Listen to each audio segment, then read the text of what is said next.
Alright, hello, welcome back to Poorly Explained. It's been a while. Yes, it has. Yeah, so Ultra 7 burned me out.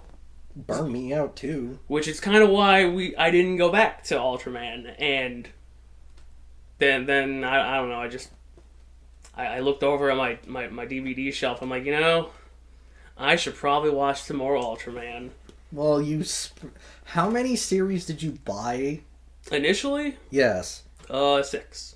Yeah, okay, so you were like... I got halfway through. Yeah, you were 3 deep, and you're like, sunken cost fallacy. I mean, to be fair, most of them only cost me $20. A piece? Yeah. Well, I mean...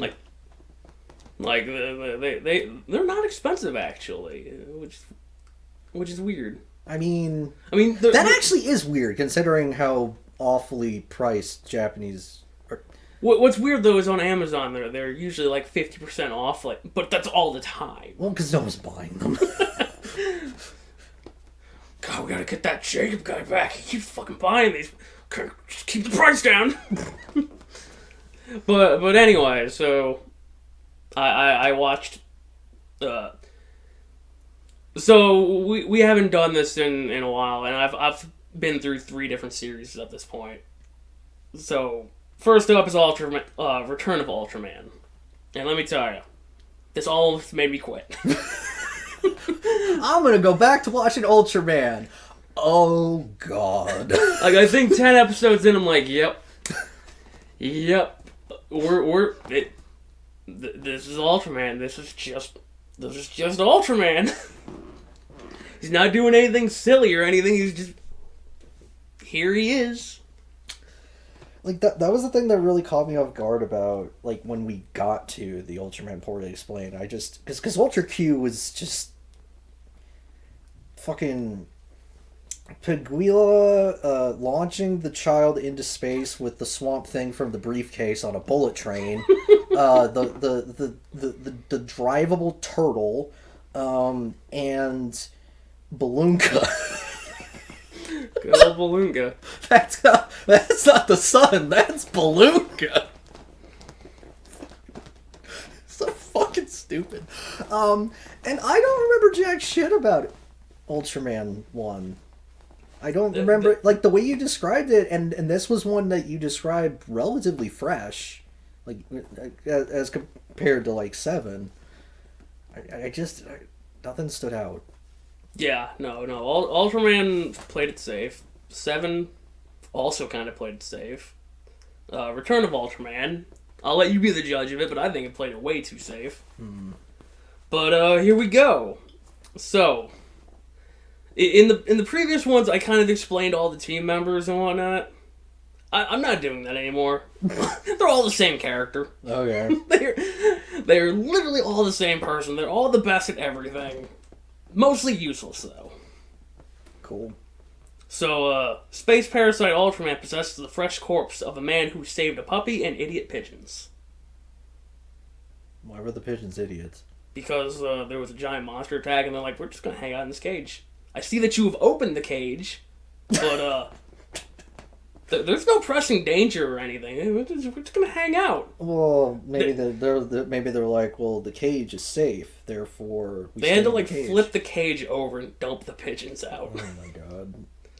And yeah, the guy fucking dies doing that, or he dies saving a kid. But okay. Ultraman joins MAT, Monster Attack Team, very, very well named. He immediately shames all of them, and then he gets fired. He's rehired when he saves a man from a fire. Oh, wow. They're like, we want you back. I mean, we could grab a firefighter, but,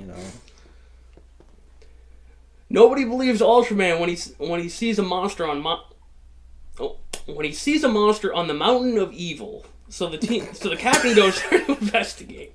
There's actually 2 monsters there. Oh, good. Just... What? Giant monsters on Mount Evil? Nah. No, it couldn't be. You're just seeing things. What? Mount Evil has been known for nothing but sunshine and rainbows. That's why we named it Evil. Sorry. It's just... That's so dumb. Ultraman fights a dinosaur with a horn-powered barrier and loses. He deduces he must get mad ups to defeat the monster, so it's a leg day for Ultraman. Alright, cool. Like, I guess the barrier's just in the front, so he has to get on top of it.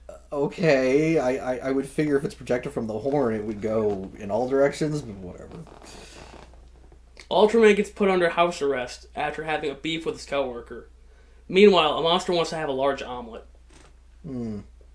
So I looked at this one like a week ago, and I'm like, I don't remember this episode. And I think this is the episode where there's a they find an egg. Oh, it's a Mothra. Yeah, it's twin tail. What? It's something that popularized the twin tail hairstyle. What? The egg? Yeah, inside the egg. Inside the egg. It's like a bug or something. Oh. And, what? So... I don't remember how he got into... Oh, okay, so they're going to drop the Minnesota bomb, the MN bomb. Okay. And Ultraman looks out the window. He sees a kid in the playground. He's like, no, we can't drop that. And the other guy's like, there's no child down there. Drop the bomb. And Ultraman, like, I think punches him in the face or something so they don't drop the bomb. And that's why he gets put under house arrest. Because he could have stopped the monster. But because he saw a kid and he's like, I ain't putting that kid in danger. But the kid wasn't the one who had twin tails? No. That's weird. Alright. The bug monster inside the egg inspired the look for twin tails in real life. Alright. I think that's how I think that's what it, I don't know. It seems tenuous and actually downright goofy, but I mean, if it's so, it's so. I mean, there's been people have done dumber things. So after Ultraman's defeat and the Minnesota bomb's not working, the head honcho of MAT wants to drop a mini nuke in Tokyo to stop the monsters. Yeah, he just shows up. He's like, hey, we're going to drop a fucking nuke in Tokyo. That's a good idea, right? We're going to nuke you guys again. That'll get rid of the monsters. It solves all of our problems. All of them. Yeah, and we get this nice parking lot. Oh my god. Nice glass surface. Yeah. A camouflaging monster gets caught on camera and MAT goes to prove it exists while also killing it so it doesn't exist. What, did they catch it like mid color shift or something? Ultraman was out with his girlfriend and her brother, and her brother took a picture of them, and behind them you could see the fucking monster. Oh, okay. And they're like, you must have photoshopped this or something. That seems like a much more difficult task in the age of classic photography. Yeah. Doctoring photos seems tough. Oh yeah, no, they're just like, okay, child, you must have photoshopped this, so we're gonna go out there, we're gonna find it, and if we don't find it, we're gonna be like, you're a bad kid. We're gonna put you in the black hole with Megaguirus. Wrong franchise, but whatever. Yeah, it's close enough. They're friends. To quote George Lucas, take the statue of Godzilla and Ultraman, point towards each other. They're friends! Anyway. The weakest monster spooks Ultraman into shooting a powerful time bomb of its butt and decides to camp out next to the local dynamite factory. Hang on. So, Ultraman shoves a time bomb up the monster, and the monster decides to hang out near a dynamite factory? Yes. Why? Does it know there's a time bomb shoved up its butt? Is it conscious of what could happen when said time bomb goes off and is like, I'm holding this dynamite factory hostage unless you remove this time bomb? And Ultraman's like, I don't want to go back there. I don't want to get it out. I honestly don't know if the monster knew or... But, like, it just goes and sits down. Oh my god. And they have to distract it to get it away from the fucking... the dynamite shop, and... Yeah. Okay. Ultraman's coworker crash lands on an island and gets tetanus. Ultraman fixes an aircraft in a record time to deliver the tetanus serum. Okay. I mean, it's reasonable, I guess. Yeah, his coworker gets stranded on an island out in somewhere. I mean, I don't know necessarily that tetanus would be there, but I don't see why it wouldn't be there. Because tetanus isn't, tetanus is just dirty stuff. It's like bacteria. I thought that was like the metal one, like you cut yourself and... No. Is that gangrene? No. Like, tetanus is mistakenly attributed with rusty things, but it's actually just has to be unsanitary, because tetanus in and of itself is a bacteria. Got you. So, gangrene is just dying, like, rotting skin, as far as I know. It's an infection, so... Gotcha. Learning stuff. Yeah! Meanwhile, construction workers want to blow up a massive hibernating boner, so Ultraman takes it to space. What? A hibernating boner. Okay. It was a skeleton. Oh, okay. I was imagining something very different. It's like just this colossal kaiju dildo, and it's just like, we blow it up. And Ultraman's like, no, it must be preserved for science. Yeah, I know, it like spews acid and whatnot whenever it takes damage. That's even funnier with my idea. And it dissolves people, and they're like, hey man, we really gotta do something about this. Oh my god. And of course there's kids involved, and the kids are like, no, you can't kill... It had a name, I don't remember what they called it. You can't kill Bonosaurus. He's just sleeping. He melted people. Who cares if he's sleeping? He's a hazard. Gotta go. A monster eats 500 tons of farts created by the old army and wreaks havoc in the woods. But they just... What? Like, what does that mean? The old army created the gas to for World War II, and when the war ended, they had to get rid of it, so they just put it in the woods. Oh. And you know, like, I want to be like, there's a small part of me that's like, nobody'd be stupid enough to do that, and I'm like, they've totally done that. They've always done that. It's just put it somewhere else. Yeah, put it in a hole, and it'll be fine. And just bury the hole. Yeah, and just say... and just like, put a fence around it. Maybe plant a tree on top of it. Like with barbed wire? No, just a fence. Like a basic chicken wire fence. And just put signs, and it'll be cool. Right? Yeah. Yeah, no, it'll be fine. But anyway. Alright, so something needs a bunch of toxic gas. Yeah, and it just farts on everybody. Great. A man who hates cars takes his daughter into the woods and potentially becomes a monster to protect her from road construction. He does the opposite. This is the one... I wish I could remember the name of the lady from Cobra who drove that fucking car to get revenge on cars. So I can name it Blank Syndrome. But I can't remember because Cobra is garbage. Still one of my favorite episodes to listen to because, like, I fucking lose my mind, but... mainly because I fucking hated that show. But, damn. But yeah, no, like, I think he sets her house on fire. I mean, that's a different problem. It's not a car-related problem. I remember he was an artist of some sort, and he wasn't a very good one. But she's like, no, I gotta protect his paintings, and then I think she died. Fantastic.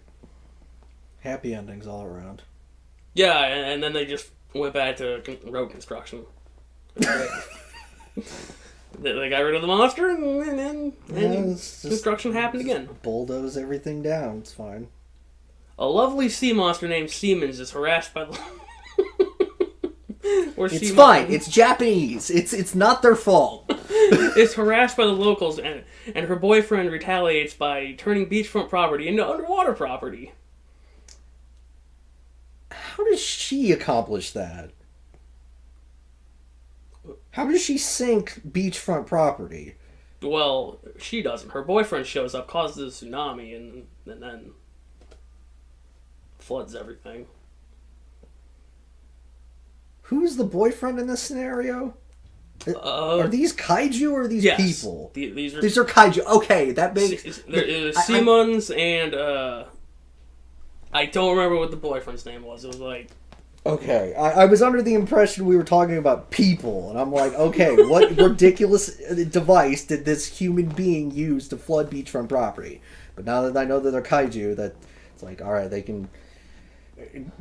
Kaiju are magical creatures. They're basically magical girls, as far as I'm concerned. They can do whatever they want. The kaiju couple from the last episode are revealed to have been getting ready to lay eggs.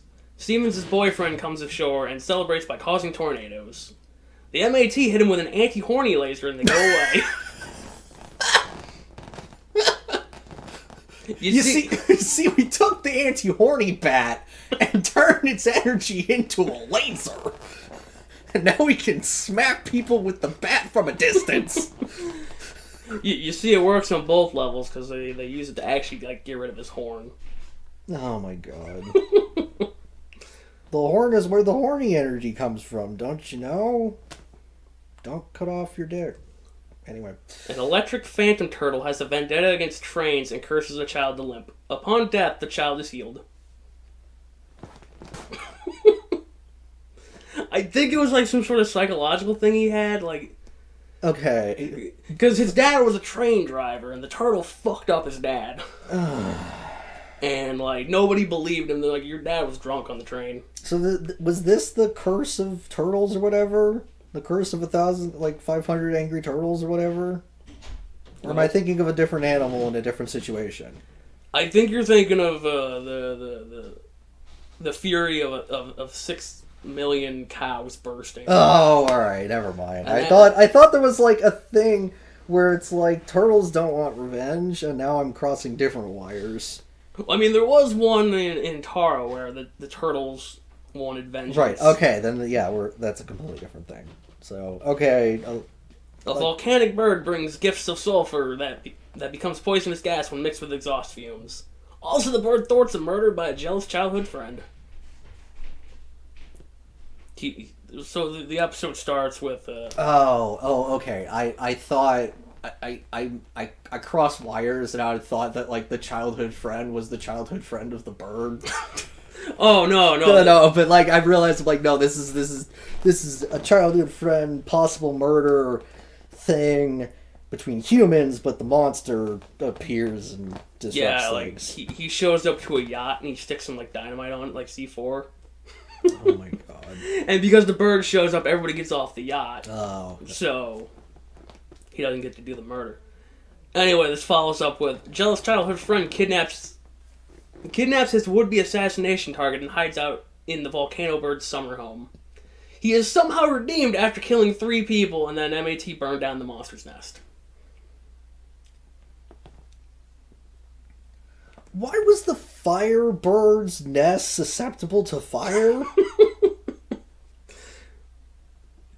Good question. Like, at least Godzilla Power Hour had the decency to bury it under the water. Whatever. I think it was I mean, it was like spider webs, kind of, which makes even less sense now that I'm thinking about it, considering it was a fucking bird. Wasn't it? Because you said it was. It came from a volcano. You said, right? Yeah, and then it lands it lands in town and like. And lays the nest there? Yeah, and puts a nest up over like. Okay, well that makes slightly more sense because you never said that the bird actually breathed fire, just that it deposited sulfur. So like, I guess. But yeah, no, it sets up its home base in town, and the childhood friend's like, well, we're gonna hide in here because this is where the police would never show up here. Well, the police wouldn't, but. And yeah, no, he does like 3. He kills at least 3 people, and they're like, no, you can still be a good guy. You can still not be a murderer. And then he dies, I think. Well, I mean, at least he got his just desserts, but like that really does feel like. Oh yeah, no, because the lady from Quaddus Gridman did literally murder people. I mean, not directly, but like that's like saying the gun murdered the person and not the one behind pulling the trigger. It's like she built the kaiju killed people, and then they're like, no, murderer, go live a new life. But yeah, no, like, even his would-be target actually falls in love with him. She's like, oh no, I actually do love you. I want to stay here with you and die with you. And I'm like, what the... No, she only said that to get out of the situation. No, because he's like, look, you can leave. I'm going to stay here. You can leave. And she's like, no, then, I will die with you. Okay, well then that's the whole prisoners whatever, where like people victimized fall in love with their... The Stockholm Syndrome, yeah. Took effect pretty fast, but... Yeah, I know, because they were there for like maybe 6 hours. It's fine. A gas-sucking monster from the Crab Nebula appears and blows up a space station. Ultraman is too weak to fight it, so Ultra 7 gives him a plot device to kill it. One of his capsules, or no? He gives him a bracelet. Oh my god! And the bracelet can just do whatever. Cool. Like, oh, do you need to just stop this guy? Well, the bracelet can stop him. This really feels like we have this plot. We're gonna put the other Ultramans in it. Just he's got the MacGuffin.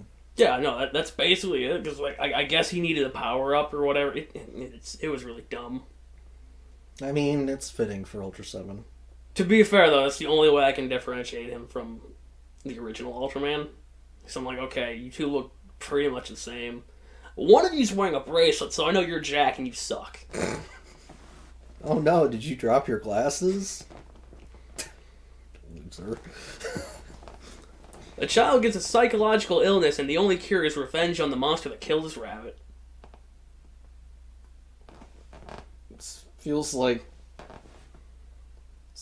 fucking Doom guy. Like what? So, if I remember this correctly, there's a meteor that falls next to a school, and they take it inside, and then it turns into a giant monster because as meteors do. I mean, it's fine. And I think it kills the rabbit at school, and the kid just starts dying. Oh my god, that's even dumber. Like that's like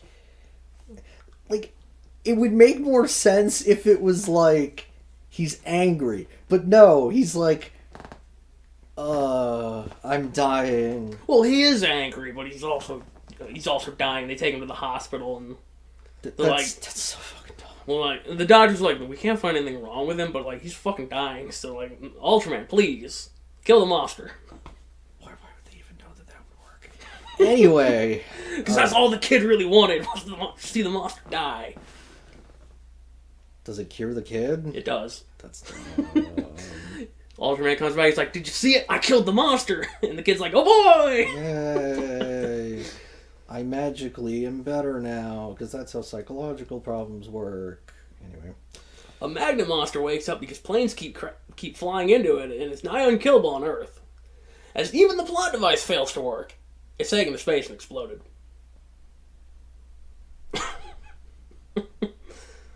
Why does being on Earth matter? Because it's siphoning the Earth's magnetic field. That's not how that works. Whatever. They fucking decapitate it. Like, they blow off all its limbs, and they're like, we'll just leave it here. We'll come back later to get rid of it. And then, like, later that night, it just fucking, like, Voltron's back together. Oh, of course. Like, it's a magnetic monster that, like, as soon as you said, like, they broke off blank, I'm like, it's just gonna reattach all of it. It's all magnetic. It's gonna fucking chink. I'm back, bitches. A monster attempts to change the world's television networks with his own favorite show. Wait, I just thought of something even dumber. Okay. You know what's an even bigger magnetic field generator than the Earth? Is it something in space? The sun? Well, he didn't take it to the sun. He just... No, but he took it out into space. And oh my god, whatever. The magnetic field on Earth is probably stronger than the magnetic fields out there in space. It's whatever. But yeah, so the monster attempts to change the world's television network to its own favorite show, planes crashing. Oh, what? Like this was a monster that could fucking record shit. What did it record the magnetic monster? No, this was no, these were different planes. Okay. This was different B-roll planes exploding. And it really liked it, so like it recorded the footage and then it uploaded it to to TV. Unfortunately, Ultraman doesn't like that show. Ultraman doesn't like the planes crashing show. Mm-hmm. A trash monster living in a landfill attacks when Ultraman puts out its rad fire towers. What is he, the trash version of Space Godzilla? I don't remember what he was. I just remember he was in a landfill and So they switch out captains at this point, and the captain comes from the New York branch. Okay. And he's like, "Hey, we just got done dealing with a trash monster in a landfill. Don't put out those fucking those fire towers." And Ultraman's already putting out the fire towers. Okay. Why would that summon the trash monster? I don't remember. It was something stupid like I don't know. It just brings it to the surface. Like, I don't know. I think maybe it was afraid of the fire and didn't want to. Okay. A star-consuming space fart causes a giant crab to appear on Earth after eating the Big Dipper. The crab explains to Ultraman that the fart is not very nice. Ultraman deals with it using his plot device ring that can now become a rapier.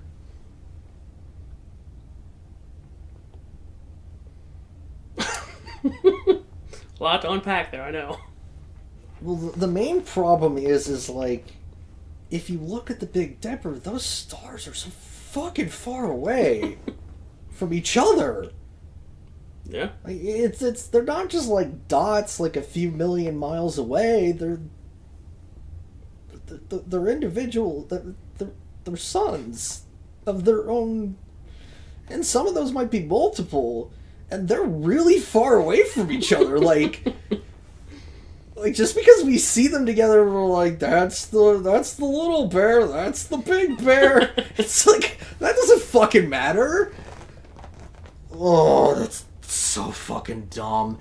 Not to mention, what the fuck? Why a crab? I think it was eating cancer. Like the constellation. And because it's a crab, crabs live there. Oh, that doesn't make any sense. We're the only ones who decided fucking... Oh my god. That's so dumb. That's so dumb. But yeah, no, so like Ultraman has to fight the crab, and then like, I think he disarms it, and the crab just starts blowing bubbles, and Ultraman's like, I see.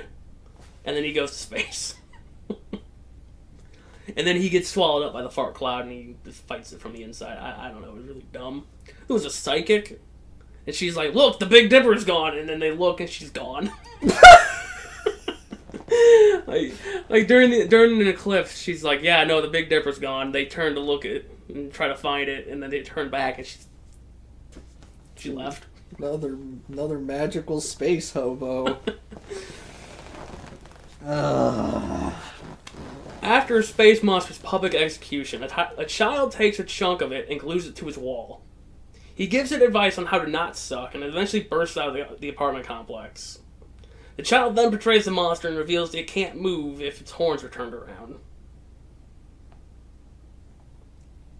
Turned around? Yeah, like... Do they pivot? Yeah, no, you can rotate them. Why?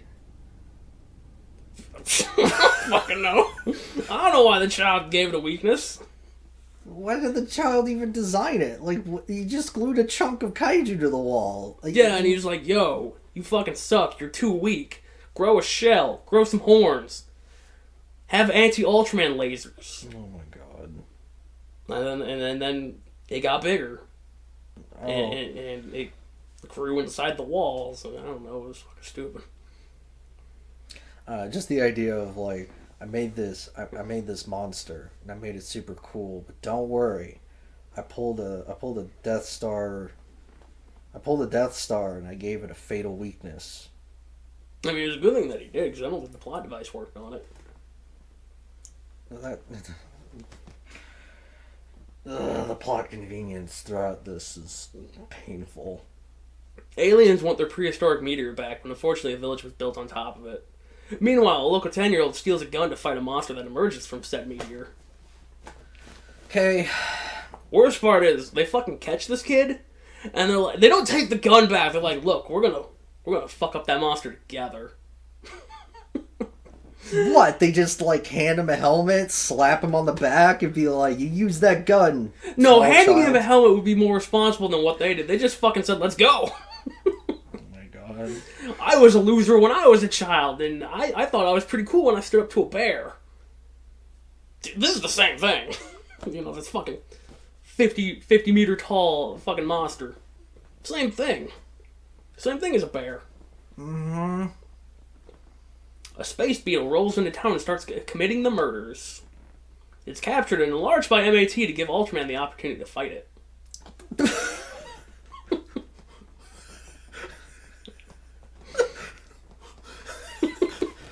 Sir, we captured this beetle. It's been murdering people. You know, I hear Japan has this cool fighting guy. What if we made it bigger? Why? So we can appear in the episode. Like, just sitting there and just like... Well, I have bad news. I can't come up with a good reason, but it's already 50 meters tall. Like, just, I don't know, there's just something like... We found this murderous creature. Let's make it worse. Why? Because we wanted to fight this other guy. What if he loses?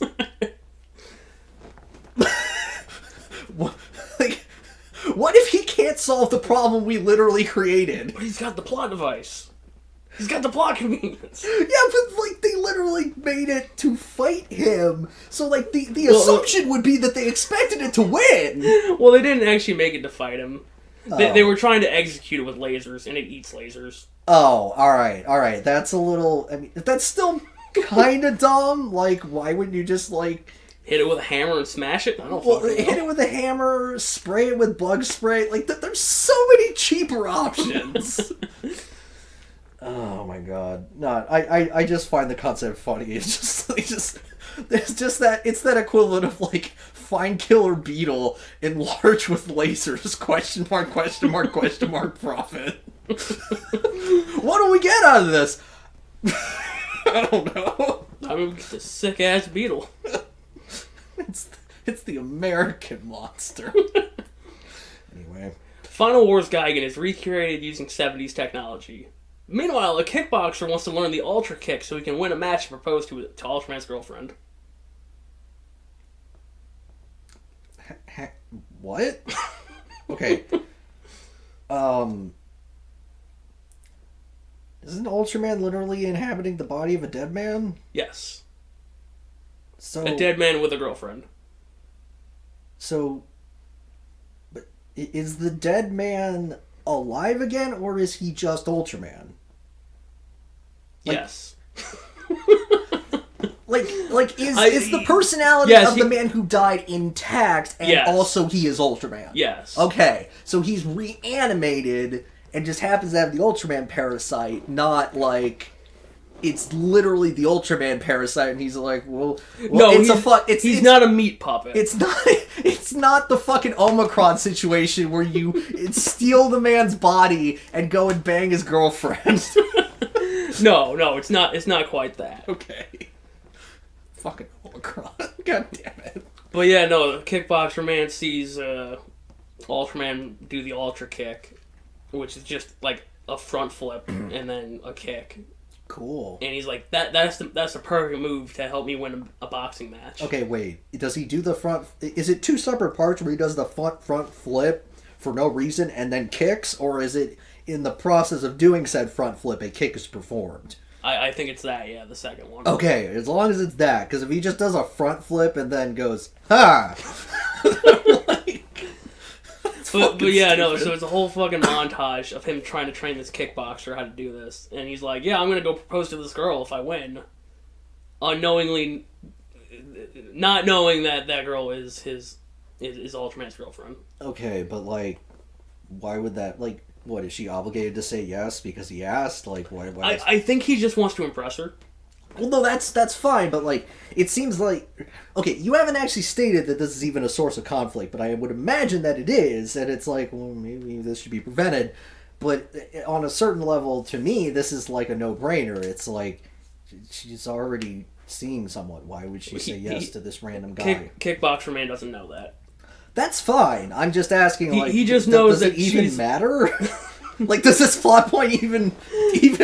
Is there any conflict in regards to this issue? Not really. Okay, like, alright, then it's fine. Because, like, she doesn't care about him, Ultraman doesn't care about teaching him the move so he can impress his girlfriend. Uh-huh. And he doesn't know that she's Ultraman's girl. It does... Alright, so it's just all around confusion, not like stupid, unnecessary drama. Yeah. Oh, okay. I mean... I'll give it props for that, because that's a situation where that's really just something you end up laughing at in real life, as opposed to, like, being...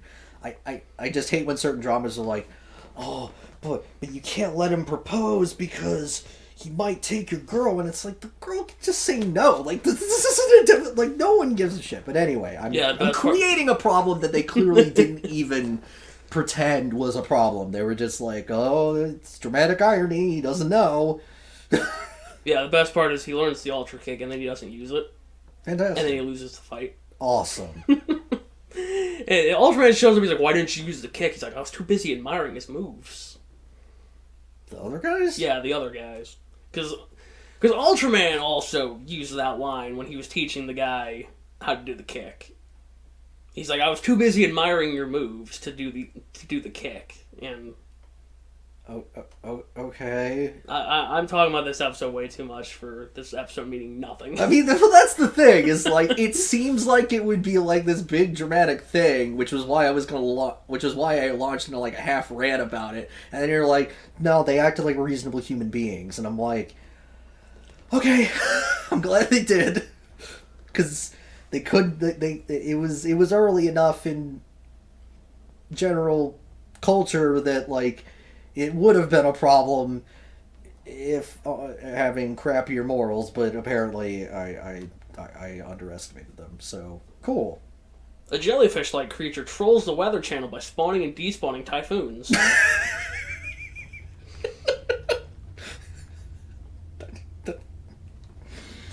That's funnier than it should be.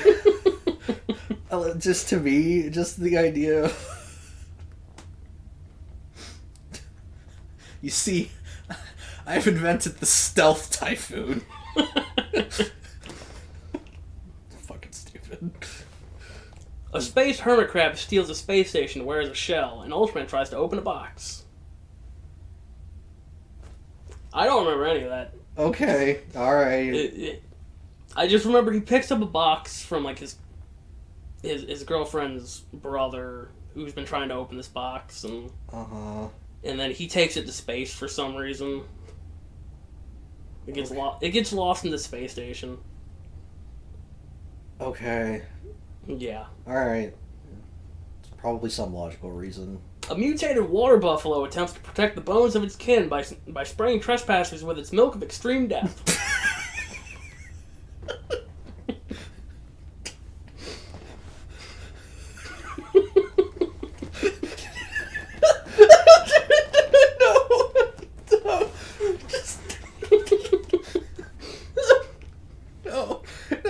That's not okay. That's actually really bad. That's like just a different direction of all the shit with oh god, what's his name?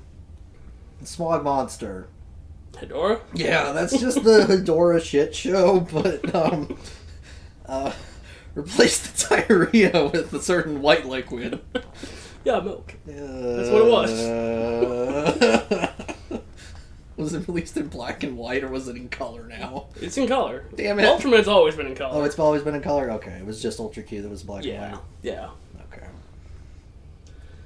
Oh boy, an alien disguises himself as a child and tells Ultraman he's gonna kill him when he defeats the weekly kaiju. He hijacks the Ultra Plot device and is shot dead by the captain.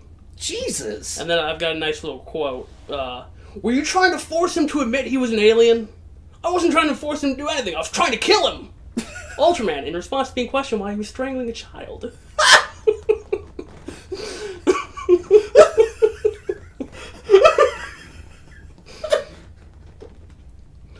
Wow. What is happening? Like, there is something wrong in Japanese culture where it's just like, children will die. That's fine. Oh, this kid was a shoe shiner and kind of a dick. We're gonna kill him. I mean, nobody directly killed him, but like, that's just, I don't know. Just there's something about like the choices of like. I mean, granted, it wasn't actually a child, but just that quote that you fucking plastered at, like, just fucking flung at me is like, I don't know that he cared. No, it was really funny because I'm sitting there watching it and the guy was like, "Oh, why? What were you trying to do?" I'm like, "I was trying to kill him," and then the fucking line comes up, "I was trying to kill him." I'm like, "Wow, wow! I did not think that that I would have called that." What is this Ultraman's name? What does he refer to himself as? Like, what is his title? Well, Because he has to be differentiated. He's Ultraman Jack, but he wasn't Jack until like 20 years later or some nonsense.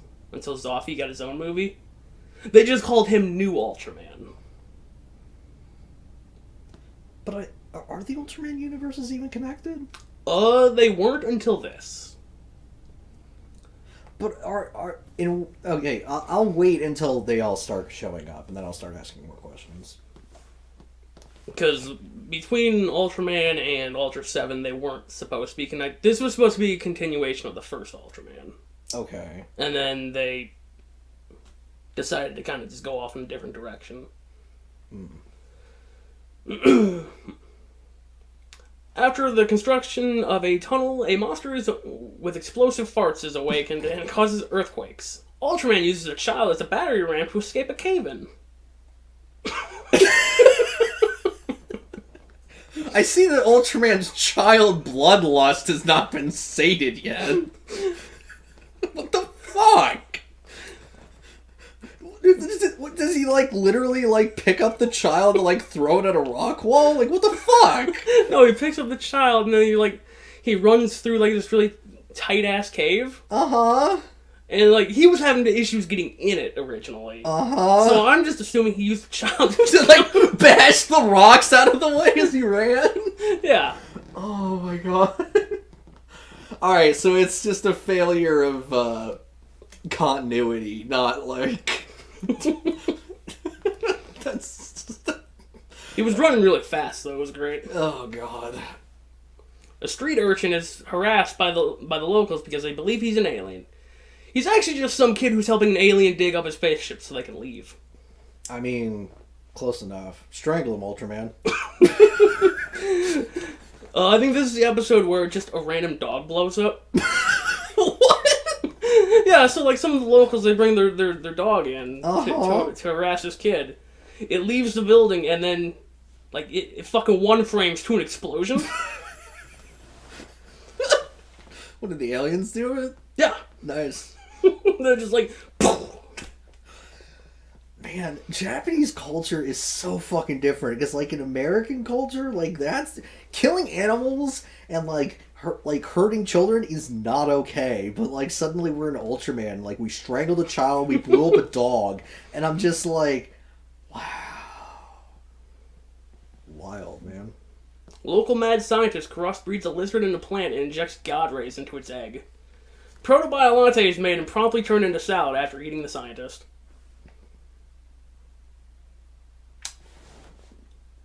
He actually called them God rays too, by the way. Okay, but what, they just beat it up? Yeah, Ultraman uses his plot device to like slice it up.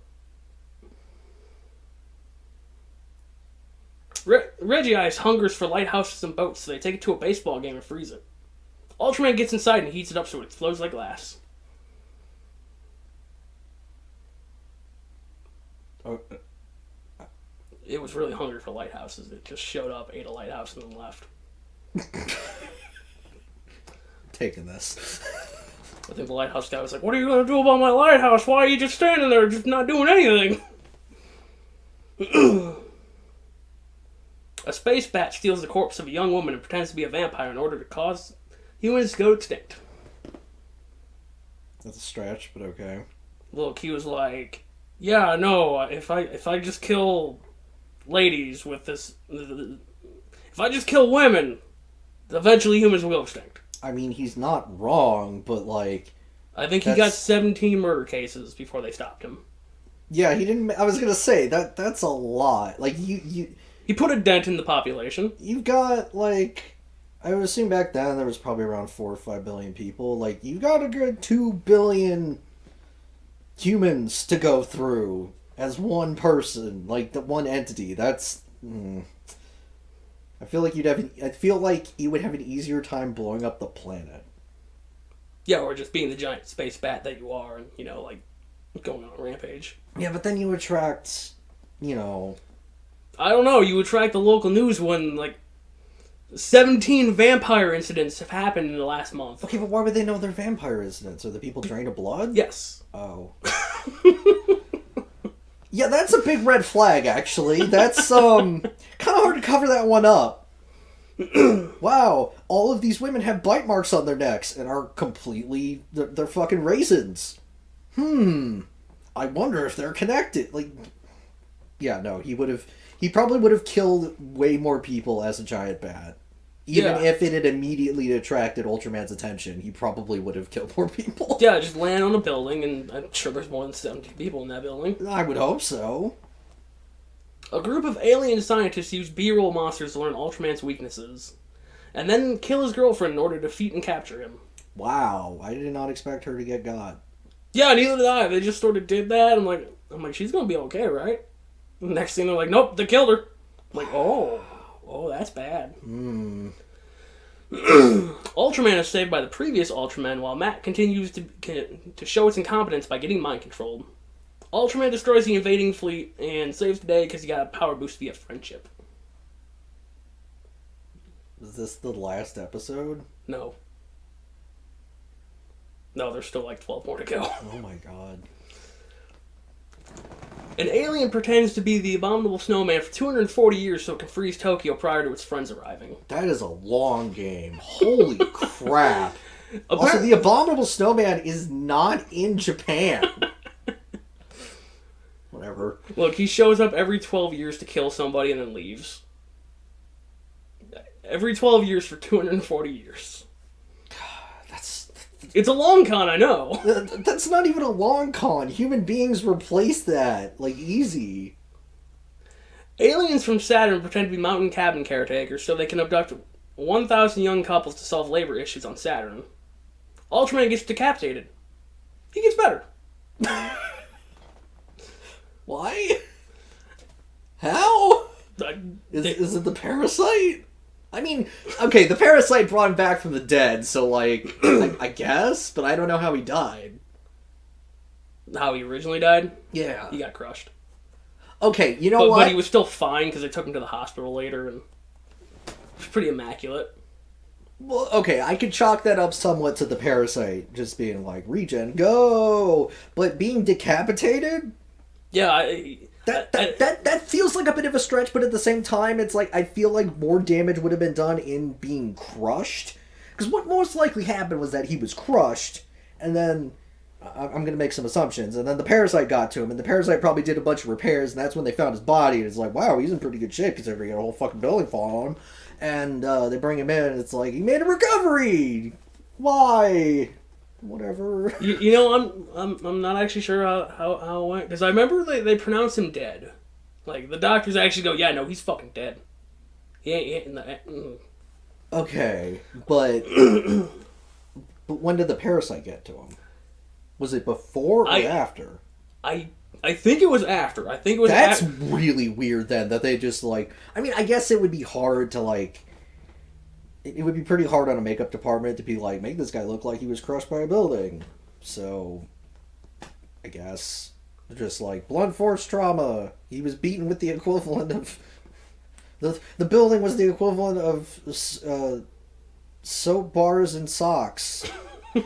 He's fine on the outside, but he's liquid on the inside. But if I remember correctly, I think they pretty much like. What's the thing that they used to do in medieval times with the 4 horses? Is that drawn and quartered? Where like they tie ropes to each one of your limbs. Yeah, that is drawn and quartered. Yeah, it was that. That's how they decapitated him as well.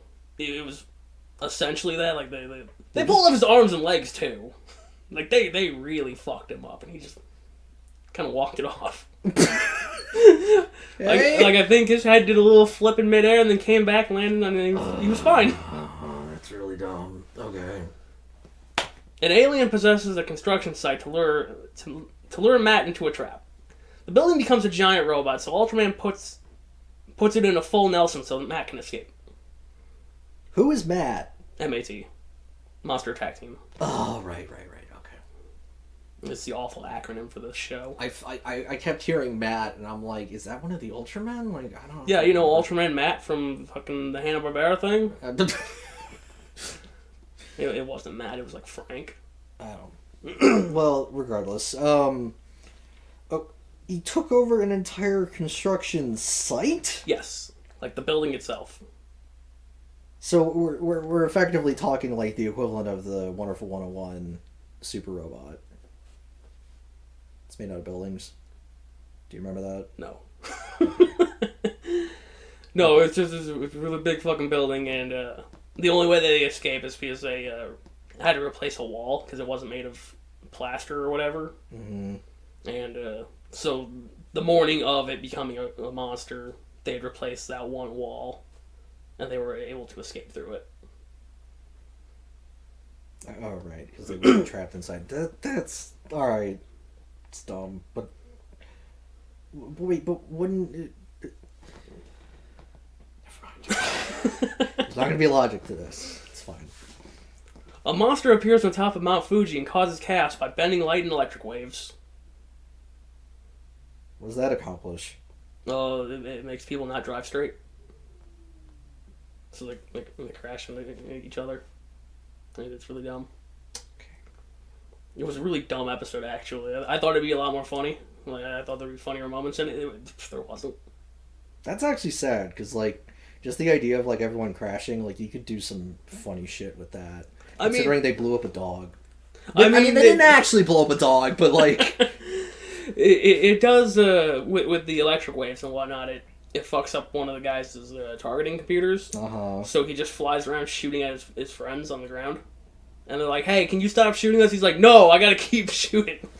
Oh, my God. If I keep shooting, I'll hit him at some point. Maybe. The captain is forced to go on vacation, and Alien ruins the local god-walking celebration. The alien abducts the captain's wife and daughter and to force Matt to disband, but is promptly bisected. Okay. Yeah, he goes out to this village, and they got this ceremony or celebration where supposedly a god is walking, and that's why like the ice shatters in the frozen lake.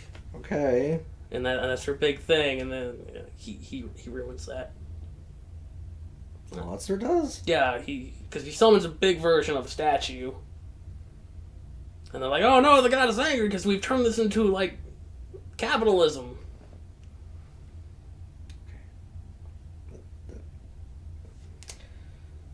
I feel like there should be an overarching plot, considering we're now at extortion to disband. Not that MAT seems to be capable of doing anything, because I'm not hearing about the MAT members, I'm only hearing about Ultraman. The most I heard about the MAT members was, like, they're incompetent, and, oh, they busted out of the construction site robot. Yeah, they don't do anything. They're just kind of there to pad the runtime a little bit, and get in fights with Ultraman. Cool. Aliens want to blow up a super special radar, but one falls in love with said radar's creator, and instead blows herself up to stop the other aliens. I thought you were gonna say he falls in love with the radar. And I was gonna be... that dish is very sexy. Like, and both situations are pretty fucking dumb. But like, why would it... Oh, whatever.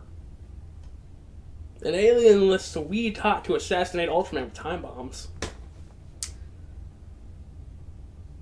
You know, I've got the perfect situation. It's just like, all right, kid, you got to pretend you're an alien. Set the time bomb, and as he's strangling you, you'll have to get in close. That's his MO. Apparently, even though he has a fucking sword, that's a bracelet, and everything else. I don't know. General power up. The only thing I remember is she sticks a bomb in somebody's like carry-on luggage on a flight that Ultraman was going to be on. And then he gets called away because like he's got to go do something. Okay, wait. Why do they know what flight Ultraman is going to be on? Because all the aliens know who Ultraman is. Like, even as a human. That's really bad. That's an absolute failure of like... Oh, whatever. That's just... I mean, to be fair, no Ultraman has been competent about protecting their identity. Well, no, they can protect it against humans. It was like, humans are idiots. Like, so at one point I was thinking, man, I need to do like a tally of how many fucking planes Ultraman blows up to mask his transformation. What?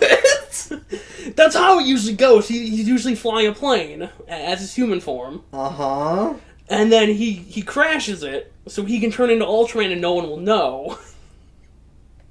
Is he the only person in the plane? Sometimes. Sometimes there's other people, but he forces them to eject first. I mean, at least he does that, but still, who keeps giving this man planes? But yeah, no, so like he'll transform into Ultraman, and then at the end of the episode he'll come running back like, hey guys, I'm still alive! Thanks for searching for me! So does anyone in MAT know who he is? They know him as a guy. Do they know who Ultraman is? Like, who Ultraman's human alter ego is? No. No, they do not. And so his original, previously building crushed and drawn and quartered... Well, okay, he wasn't drawn and quartered as a human. He was a pilot? No. Why is he flying planes? He was a race car driver. Sort of. That doesn't qualify. Oh my god. He got the 1-day training option at MAT. How? Wait, but how would they not have noticed that, like... Okay, well, I mean, I guess it's only 1 day, but, like, wouldn't they have noticed that, like, hey, how come we never see Ultraman and this one guy in the same room at the same time? Whatever. Because it's... I don't know. Don't worry about it. Oh my god. Aliens attempt to discredit Ultraman by throwing a child at his car and sending out jobber monsters to prove that humans don't need him. Joke's on you, he loves child murder. Anyway. Yeah, no, so it's this picture book guy. Uh-huh. And there's a kid who's like, oh, well, I don't really have to go home right now, but I see that you're done with the picture book. And the guy's like, well, I'll walk you home or whatever. Uh-huh. And then he's like, well, we can go meet Ultraman. And they go to a bridge, and they're like, Ultraman's gonna be coming, or MAT's gonna be coming down the street soon. He just, like, fucking throws him over the bridge.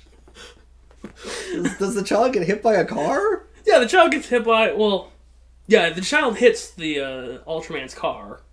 Okay. And in what way? Like, he bounces off the hood. Alright, well, that's not as bad as it could have been, because that's only the...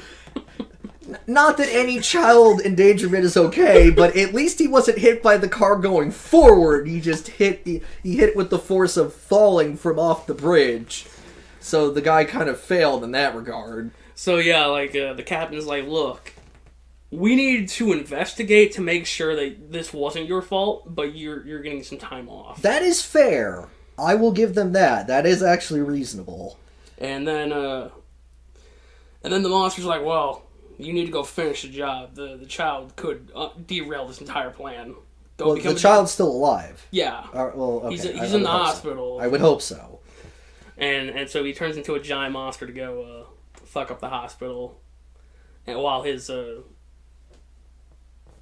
No, he's using the jobber monster to go blow up the hospital. Okay. There's another monster... Yeah, they made this really weak one, so Matt could destroy it, and then people would be like, "Oh wow, we really don't need Ultraman. We got the humans. They're good enough." Okay, so their plan was to get Ultraman to murder a child so that they wouldn't have him on the team when they sick the jobber monster, but the child didn't die, and they're like, "Well, crap, he's a witness." So they decide to sick the. Why did they? Why did they sick the thing that was meant to lose? Like, what would that? Like, well, it was meant to lose and then come back and then win.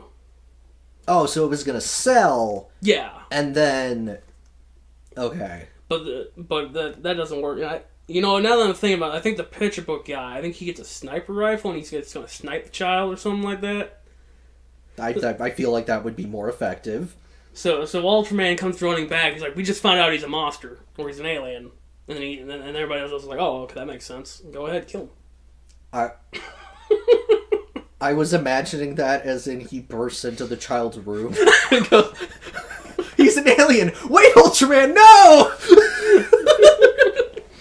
Anyway, that is really messed up that he choked a child. But anyway, I mean, a pretend child, but regardless. A turkey lizard possesses the comms member to disrupt the MAT. Ultraman is lost at sea, further diminishing the ranks. Okay. Like, I think he was supposed to get directions on how to not get lost at sea, but since the comms member was down, he got lost at sea. Okay. He came back. I think he had an octopus stuck in his suit. Gross. Yeah, it kind of was. Everyone catches a case of space freckles, which causes them to become lazy and quit their jobs. Ultraman shrinks the monster and throws it into space. Why does he have the ability to shrink things? When did he get the ability to shrink? He's Ultraman. He can do whatever he wants. He's like old school Superman, where they can just write new powers for him. Like his fucking fire extinguisher hands. Like they can just fucking do that. That's pretty dumb. I mean, maybe it had utility on wherever Ultraman's from, but yeah, it just happens to extinguish fires. But whatever. Matt is targeted by aliens attempting to bolster their forces for a space war. One of the aliens defects and is tricked into capturing Ultraman. He's like, "I don't like war. War is bad. I just want to live here with my kid on Earth. We're not doing anything wrong. We live in the bottom of a lake." Okay, but he's tricked by the people who still want war and... Yeah, because they're like, "Well, we've kidnapped your daughter, so you're going to have to go kidnap..." Well, that's not tricked. That's coerced. Well, they didn't actually kidnap his daughter. Oh. Like, they almost did. Okay, they just pretended that they did. But then they got stopped, and they're like, "Well, he doesn't know that. He doesn't know we failed." Fair enough. A subterranean human attempts to destroy any research of its species. It attempts to frame a MAT member while also trying to kill his lady friend. Seems rude, but okay. Just a little bit. The final boss of the first Ultraman appears and is part of a plan to kill all the Ultramen. Opponents defeat the corpse Ultraman possessed gets a burial, and Ultraman pieces out to space. They finally fucking buried the dead body that Ultraman's been hiding in. Oh, okay. I mean, they don't actually bury the body because, he kind of pieced out. Yeah. He pretended to die in the explosion of his plane, like he always does. Oh my god. He just didn't come back this time. Well, I mean, his girlfriend was already dead, and he was probably only alive because he had the parasite in him, so I guess it makes sense.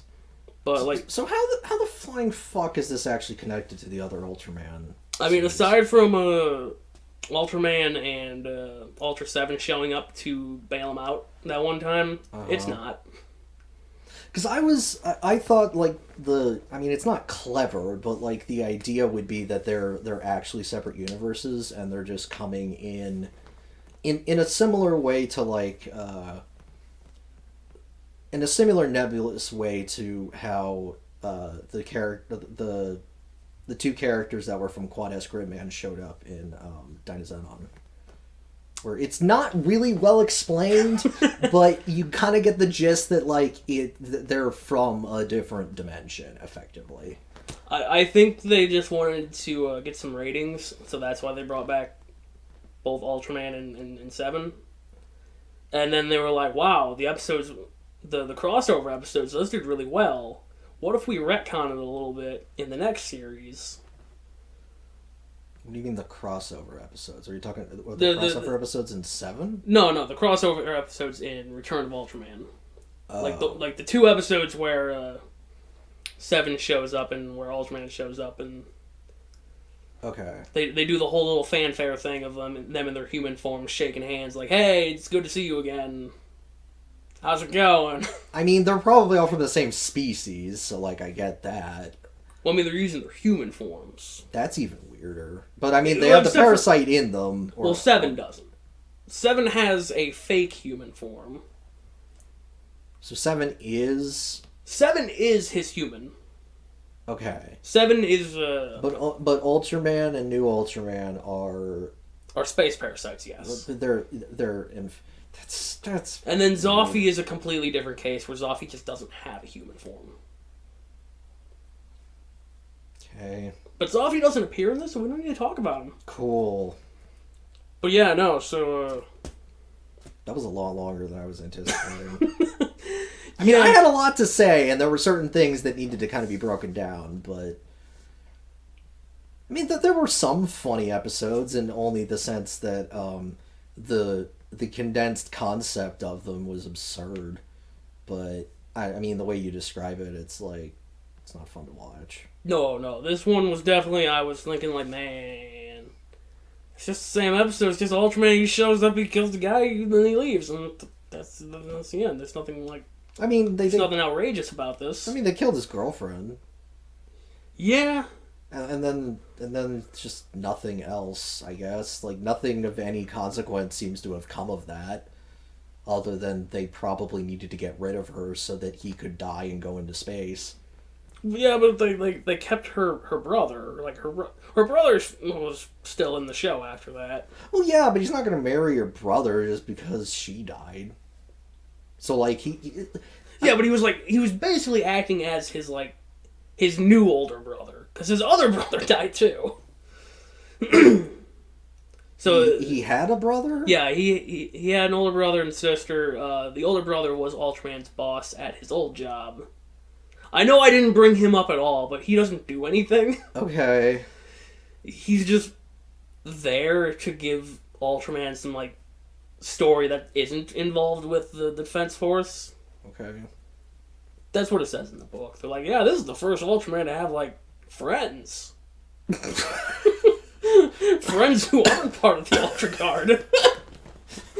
What a concept! In a children's show, the protagonist has friends. Oh my god. To be perfectly honest, though, like, Japan really seems to be kind of stuck on that, like, you gotta do shit yourself and, like, not lean on others. So, like, I'm kind of not surprised that, like, the first few... Actually, it probably was less out of, like...